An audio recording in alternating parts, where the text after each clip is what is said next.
19లో YS Jaganmohan Reddy అధికారంలోకి వచ్చిన తర్వాత నవరత్నాల పేరుతో ప్రజలను ఉద్ధరిస్తానని చెప్పి నవరత్నాల్లో ఒక రత్నమైనటువంటి జాతి రత్నము అందరికీ ఇళ్ల స్థలాలు.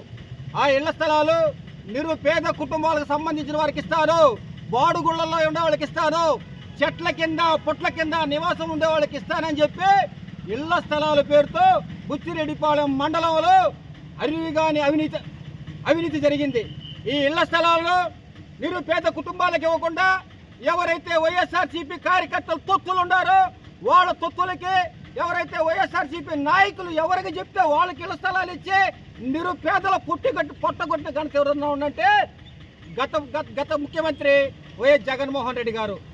ఆ రోజు కూడా మేము చెప్పాం, అయ్యా బుచ్చిరెడ్డిపాళెంలో ఇళ్ల స్థలాల్లో అవినీతి జరుగుతుంది, ఇళ్ల స్థలాలు అర్హులకు రావడం లేదు, అనర్హులకు ఇళ్ల స్థలాలు ఇస్తున్నారు, మీరు ఎంక్వైరీ జరపండి, అర్హులైన నిరుపేద కుటుంబాలకు సంబంధించిన వాళ్ళకి ఇళ్ల స్థలాలు ఇవ్వమని చెప్పి ఆ రోజు కూడా పోరాటం జరిగింది.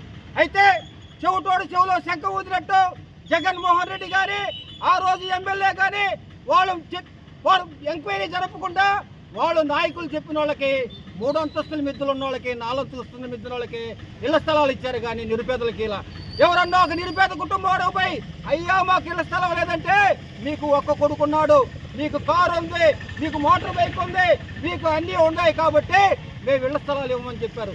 మేము ఈరోజు ప్రశ్నిస్తున్నాం, అయ్యా కారు స్కూటర్ ఉంటే ఇళ్ల స్థలాలు ఇవ్వకపోతే 3 అంతస్తుల మిద్దులున్నా 4 అంతస్తుల మిద్దులున్నా ధనవంతులకి ఏ విధంగా ఇళ్ల స్థలాలు కేటాయించారని మేము ప్రశ్నిస్తూ, అదేవిధంగా ఈరోజు మేము తహసీల్దార్ కార్యాలయంలో వినతి పత్రం ఇవ్వడం జరిగింది.